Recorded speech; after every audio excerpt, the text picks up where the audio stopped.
Welcome back to the RURBANIVE Podcast, where we explore the crossroads of rural and urban innovation. Today, we're diving into the heart of collaboration with a partner leading the rural-urban co-creation labs across Europe. Joining us is Michail-Gerasimos from the Agricultural University of Athens.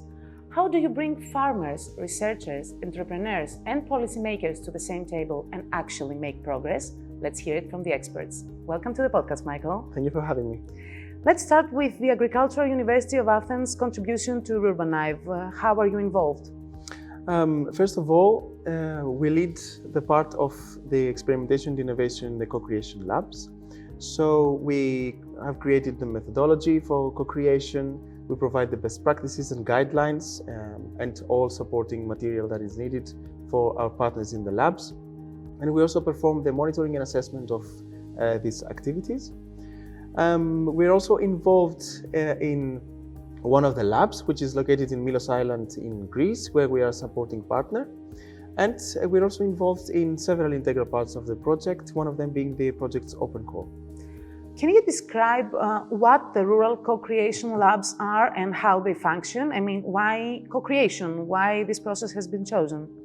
First of all, co-creation has been chosen because it is the only way that you can create something, co-create something, taking into consideration all the different perspectives, all the different needs and priorities from people in the field, from local stakeholders, considering their age, their occupation, their background. So co-creation is a key method that we use in this project. And the co-creation labs are in fact multi-stakeholder platforms, regions that we have selected in the areas of the labs in the project that represent a very specific topic that is important for the area's economy and culture and background in general.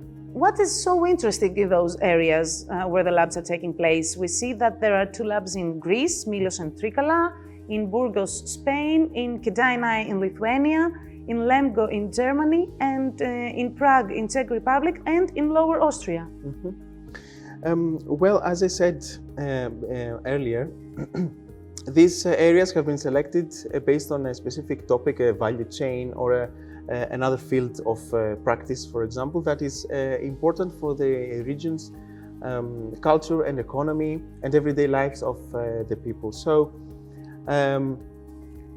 it is very specific and very special in that case because of the importance of the selected field. And if I may say two examples, for example, in Greece, in Milos Island, we're talking about a very special natural ecosystem that has to be restored because we're talking about the restoration of former quarry that it has been for decades a huge part of the island's economy. Then if we talk about Lithuania and Kėdainiai, this is a small municipality that it may be very strong in terms of food and chemical industry, but it lags behind in terms of innovation, business developments. So the development of a startup village over there is crucial for the region's economy. I understand. So either the topography or the socio-economic situation of the areas has been under. Okay. Your goal is to include different stakeholder types in the co-creation process, such as citizens, producers, entrepreneurs, researchers. How is RURBANIVE going to achieve that? First of all, at a high project level, if I may say, we try to develop an engagement strategy that it is tailored to the specific pool of stakeholders that we have in its region, their background, their profession, the age groups, the different age groups. So it has to be tailored. So we're working with our local partners in these areas to develop something like that. And secondly, we have very strong links to the local ecosystem, so to organizations that can provide us access to these types of stakeholders, to large groups of stakeholders, municipalities, for example, like in Kėdainiai, or the innovation campus in Lemgo in Germany, or the regional government in South Aegean. I'm guessing that is very useful for the co-creation process and the labs. Exactly. Does technology play a significant part in the co-creation labs? How are the labs using technology? It does play a significant role. In fact, in the main tool for co-creation, that is the co-creation workshops, we engage with participants using XR applications. So we want to have tailored XR campaigns for each of the solutions that the project is developing in the context of the labs, the innovations, the solutions, or the tools that are being developed, considering the input that we get from the local stakeholders. So we create the tailor-made XR campaigns, and during the co-creation workshops, participants have an immersive, as we say, experience of the end product that is going to be developed afterwards. That sounds very impressive. How do these labs foster collaboration between rural and urban communities? Can you give us a concrete example of that? Firstly, it's the co-creation workshops, where we make a very big effort to be inclusive, to have people from rural areas and from urban areas, so that we open the floor to people to express themselves, understand each other from different backgrounds, from different ages, from different professions. So we have to be inclusive to co-create something that will benefit both sides. So people are collaborating during the co-creation workshops.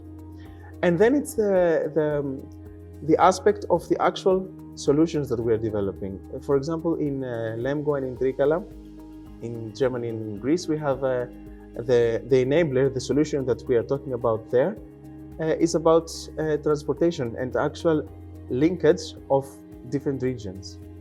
How do you ensure the success and long-term impact of the co-creation labs? That's a very good question. First of all, by involving all these different types of stakeholders, local stakeholders in the process, we ensure that we create something, a final solution, a final tool that is useful actually for the people there. That it's something that they can use in their everyday lives, in their work.